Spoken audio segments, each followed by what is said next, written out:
नमस्कार। आपने एक वीर का नाम बहुत सुना होगा। पिछले जब से ये भाजपा सरकार आई है, एक वीर का नाम बहुत आता है। इन वीर की गाथा में एक दूसरे संगी ने कुछ पेंच डाल दिए हैं। ये जो शब्द आप पढ़ रहे हैं, ये उन्हीं वीर के लिए हैं। मक्कार, आत्ममुग्ध, आत्मकामी यानी नार्सिस्टिक, डरपोक, झूठा और चापलूस, ये सारे शब्द श्री वी.डी. सावरकर जी के लिए किसने इस्तेमाल किए हैं? श्री अरुण शौरी, जो कि पुराने संघी हैं, उनके पिताजी भी संघी थे। तो ये जो मैं कहने जा रहा हूँ और जो मैं बताने जा रहा हूँ, ये सब श्री अरुण शौरी जी के श्रीमुख से है।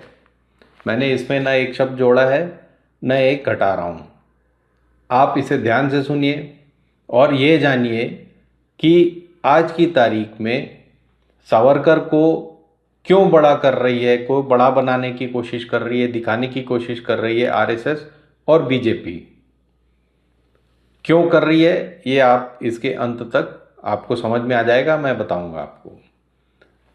पहली चीज़ जो शौरी जी कह रहे हैं वो ये कह रहे हैं कि आप मुझे जितना गाली देना है दे दो, मुझे वाइफ बीटर बोलो, मुझे झूठा बोलो, मुझे चापलूस बोलो, जो बोलना है, गंदा आदमी जो बोलना है, नाली का कीड़ा, और जो भी कहना है, जो जो शब्द आप मोदी जी के लिए लगाते हो मेरे लिए लगा लो।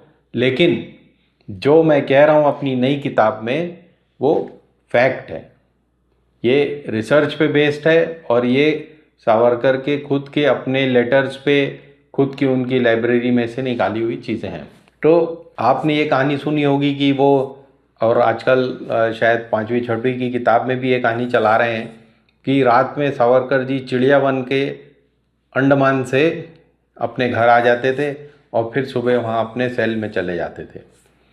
इसके बारे में श्री शौरी जी का क्या कहना है? ये दोनों सावरकर ब्रदर्स वहाँ पे थे अंडमान में, सेलुलर जेल में। तो वहाँ ये सारी जनता को खूब भड़काते थे। जो भी देशभक्त वहाँ पर कब्जे में थे और ब्रिटिश सरकार के कैदी थे, उनको खूब भड़काते थे कि हमें ऐसा कर देना चाहिए और हमें कूद जाना चाहिए, और ये आयरिश जेलर है और ये जो पठान ये सिपाही हैं, इनको हम ज़्यादा लोग हैं, 300-400 लोग हैं, इनको पीट पाट के हम निकल जाएंगे। तो खाने में क्या मिल रहा है और वहाँ से लेके ये सब बातें होती जेलों में। तो जैसे ही जनता भड़क जाती थी पूरी, तो ये दोनों गायब हो जाते थे। तो ये उनकी चिड़िया बनने की कहानी है। तो ये भड़का कर, और फिर इन्होंने बताया कि इनके आयरिश जेलर से बहुत अच्छे संबंध बनाने की कोशिश करते थे, और बाद में ये आयरिश जेलर के, जैसे आपने शोले फिल्म में देखा होगा ना, केस्टो मुखर्जी जेलर का चमचा रहता है, वैसे ही ये आयरिश जेलर के चमचे थे वीर सावरकर। तो ये पहली कहानी। दूसरी कहानी, सावरकर जी बता रहे हैं कि उन्होंने सुभाष चंद्र बोस को बड़े बड़े आइडिया दिए और बड़े बड़े ऐसा करना चाहिए, वैसा करना चाहिए, और आज़ाद हिंद फौज बनाने का आइडिया मैंने दिया था। ये सावरकर जी का कहना है, जिसकी वजह से आज भाजपा क्लेम करती है, और सुभाष चंद्र बोस को अचानक बड़ा बनाने की कोशिश की उन्होंने बंगाल में, फिर आजकल वो मामला ठंडा हो गया है। अब इसकी सच्चाई क्या है? शौरी जी के हिसाब से उनका कहना है कि इसके लिए आप सुभाष चंद्र बोस की किताब खुद पढ़ लें। उसमें क्या लिखा है? उसमें लिखा है कि 2 मिनट की, 4 मिनट की हमारी मीटिंग हुई थी और इससे ज़्यादा कुछ नहीं कहा। ना सुभाष चंद्र बोस जी ने कहीं ये रिकग्नाइज़ किया कि सावरकर के कहने पर उन्होंने कभी भी कोई भी काम किया हो। उल्टा इल्ज़ाम ये है आरएसएस पर कि पूरे सेकेंड वर्ल्ड वॉर में उन्होंने आज़ाद हिंद फौज नहीं बल्कि ब्रिटिश सेना का साथ देने की वकालत की थी। अच्छा, सबसे अच्छी कहानी जो सावरकर जी बताते हैं अपनी किताबों में, और जिसको कि श्री अटल बिहारी वाजपेयी ने संसद में भी कहा है, ये कहानी क्या है। और इसके बाद जब सावरकर की पोर्ट्रेट लगाई गई संसद भवन में, पुराने संसद भवन में, तब ये कहानी बड़ी प्रचलित हुई थी और माननीय श्री अटल बिहारी जी के शब्दों में उन्होंने ये बयान की थी श्री सावरकर जी के किताबों में से। श्री सावरकर जी क्या कहते हैं कि जब उन्होंने बहुत ब्रिटिश राज के खिलाफ कहना शुरू किया और बहुत सारी असला बारूद उन्होंने जमा कर लिया, एक पिस्टल जमा की थी, इंग्लैंड में उस समय पढ़ रहे थे, वहाँ से एक पिस्टल लेकर ये गायब हुए थे, तो गिरफ्तार हो गए थे। ये कहाँ से गिरफ्तार हुए? जर्मनी से। जर्मनी से इन्हें बाई शिप, उस ज़माने में कोल फायर्ड यानी कोयले से चलने वाली इंजन जो वाली शिप्स होती थी, उनसे इन्हें कैद करके लाया जा रहा था। कहाँ लाया जा रहा था? बॉम्बे। रास्ते में वो जब जर्मनी से चली जहाज़, तो रास्ते में मार्सेल जो कि फ्रांस में, वहाँ आके कोल भरवाने के लिए फिर से रुकी। अब सावरकर जी का कहना है कि वो ब्रिटिश कैद से भाग गए थे। वो कैसे भागे थे? उन्होंने अपने केबिन में से समुद्र में छलांग लगा दी थी और वहाँ से लहरों से लड़ते हुए वो किनारे पर पहुँचे और भाग गए थे। ये कहानी अटल बिहारी जी ने भी संसद में बताई है। शौरी जी का कहना क्या है कि, और बड़े हंसते हुए बताते हैं इस बात को, कि ये मार्सेल्स में जब शिप रुकी तो कितना दूर था किनारा? 10 फीट। और कहाँ लहरें और कहाँ क्या, वो अपने केबिन से कूदे।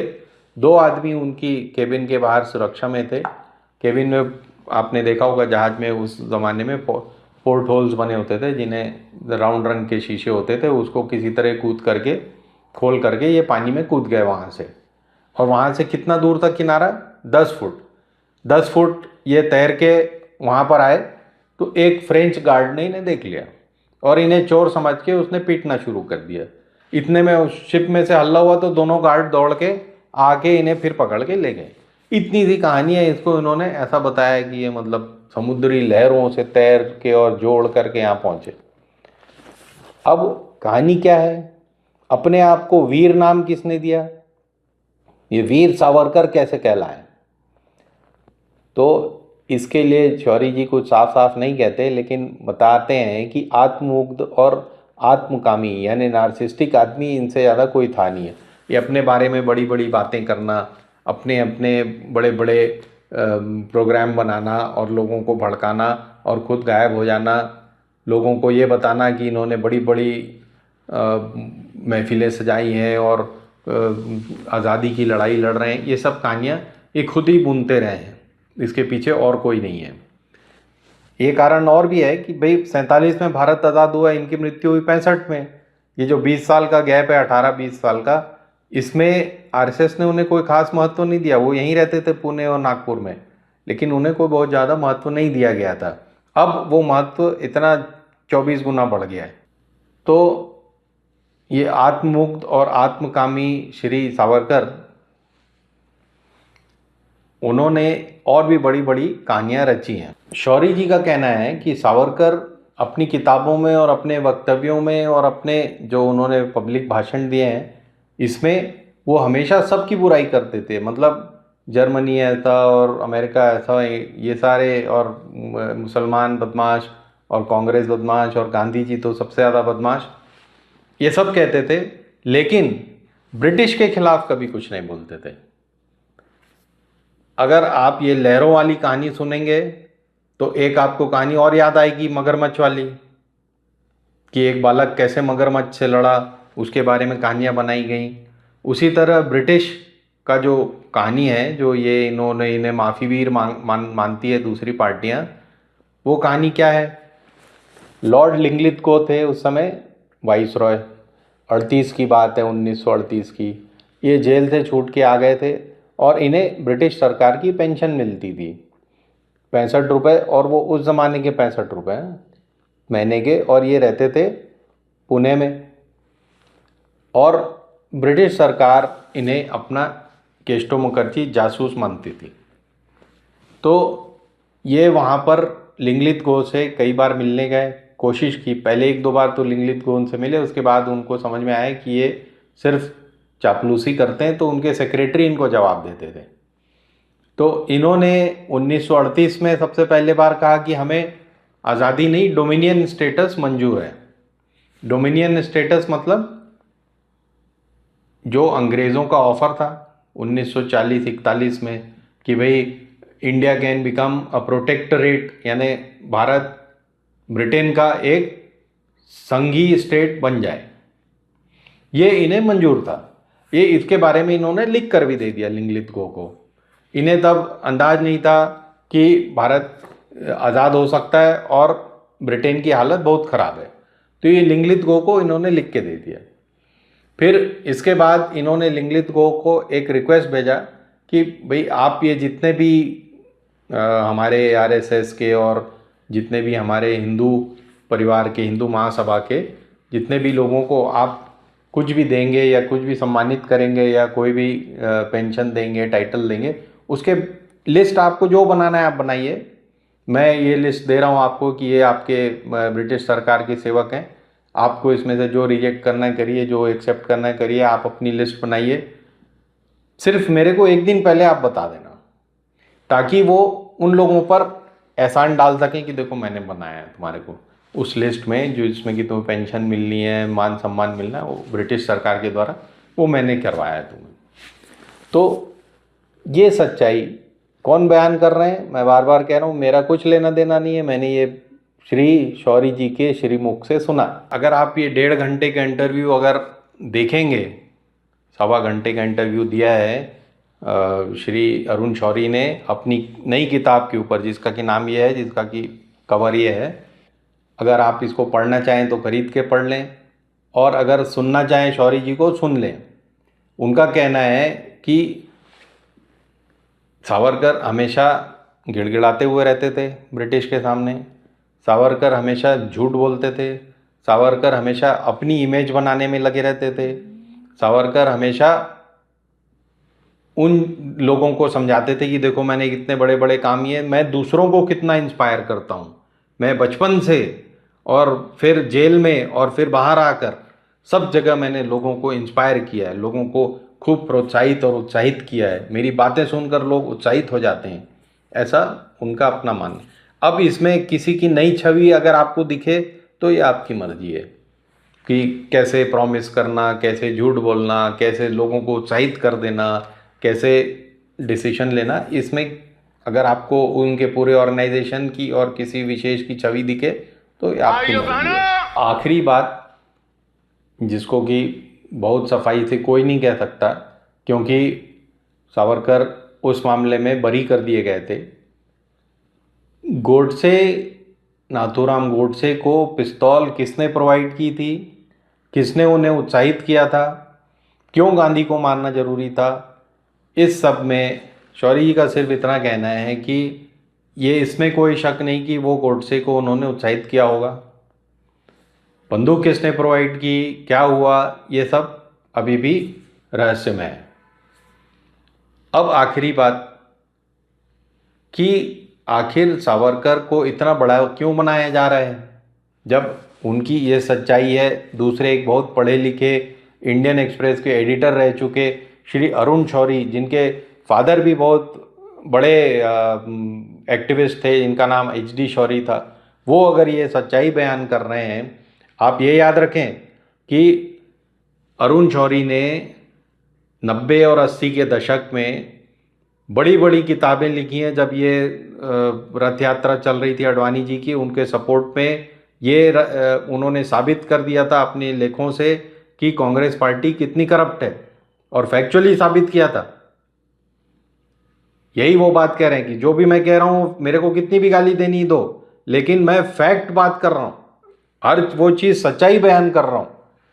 तो वही सच्चाई वो इस बार सावरकर जी के बारे में बयान कर रहे हैं, लेकिन अभी तक इसको कोई उठा नहीं रहा है। हालांकि इस इंटरव्यू को बहुत प्रसारित होना था, लेकिन कोई भी चैनल या कोई भी इसको कहने की हिम्मत नहीं कर रहा है।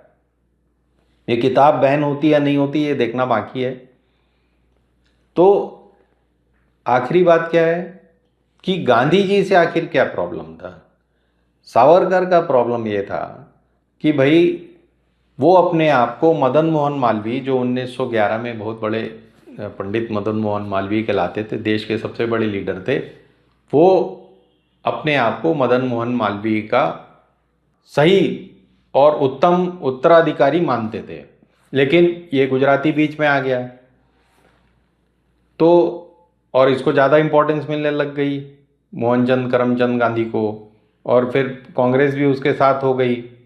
जब तक ये जेल से आए 1920, 1920 में, तब तक गांधी जी ने कांग्रेस पर अपना प्रभाव जमा लिया था। तो इसकी पीड़ा उन्हें हमेशा रही। दूसरी बात कि अंग्रेज हमेशा गांधी जी को प्राथमिकता देते थे, उनकी बातें सुनते थे, उनके कहे पर अपना प्लान बनाते थे। तीसरी बात, माननीय श्री सावरकर अपने आप को हिंदुओं का हृदय सम्राट मानते थे। आजकल भी कुछ लोग मानते हैं अपने आप को हृदय सम्राट, वो भी मानते थे हृदय सम्राट हूँ, लेकिन हिंदू महासभा को हमेशा इलेक्शन जितने भी हुए 1936, 38, 47, 45, जब जब अंग्रेज़ों के अंडर में हुए या उसके बाद, हिंदू महासभा को कभी भी 1% या 2% से ज़्यादा वोट नहीं मिली। 3 सीटें मिली थी पहले इलेक्शन में। तो इन सब चीज़ों से अंदर से आदमी कुढ़ जाता है। आखिरी बात और यह है, आज क्यों इन्हें इम्पोर्टेंस दिया जा रहा है? आज इम्पोर्टेंस इसलिए दिया जा रहा है कि गांधी जी को छोटा कर रहोगे कैसे? जब किसी और को बड़ा दिखाओगे तो गांधी जी का कद छोटा किया जाएगा। तो अब ये कोशिश हो रही कि नाथूराम गोडसे को टेररिस्ट नहीं, उसे देशभक्त साबित किया जाए, और सावरकर एक बहुत बड़े देशभक्त थे, गांधी जी उनके सामने बौने, ये साबित किया जाए। तो इसकी लगातार कोशिश चल रही है। विश्व इसे माने या नहीं माने, गांधी जी को कौन जानता था गांधी जी की फिल्म बनने से पहले? ये सब कथन आपको याद होंगे। कोई नहीं जानता, माफ करना मुझे। पहली बार जब गांधी फिल्म बनी तब दुनिया में क्यूरियोसिटी हुई, अच्छा ये क्या, कौन है? तो अब यही कोशिश की जा रही कि गांधी जी को छोटा किया जाए तो सावरकर बड़े दिखेंगे। अब क्या हो गया है, 2000 यानी 99 से आप मान लीजिए आज 2025 आ गया। इन 25-26 वर्षों में लगातार सत्ता में कौन रहा है सबसे ज़्यादा? 16 वर्ष भाजपा रही है, और बाकी के 10 वर्ष में थे कांग्रेस की और एनडीए की, यूपीए की सरकार रही है। तो आज की तारीख में जो बच्चा पैदा हुआ था वो तो यही गवर्नमेंट देखता है। वो अगर 14 वर्ष का था 2014 में, तो उसकी जवानी में तो यही लोग दिखे हैं। तो कोशिश ये है, तो अब ये जो लोग कह रहे हैं वही सत्य माना जाएगा, तो ये कोशिश की जा रही है। ये सब बातें श्री शौरी जी के विचारों की हैं, उनकी किताब से ली गई हैं। मुझे तो आप गाली बिल्कुल ना दें। धन्यवाद। हिंदुस्तान जिंदाबाद।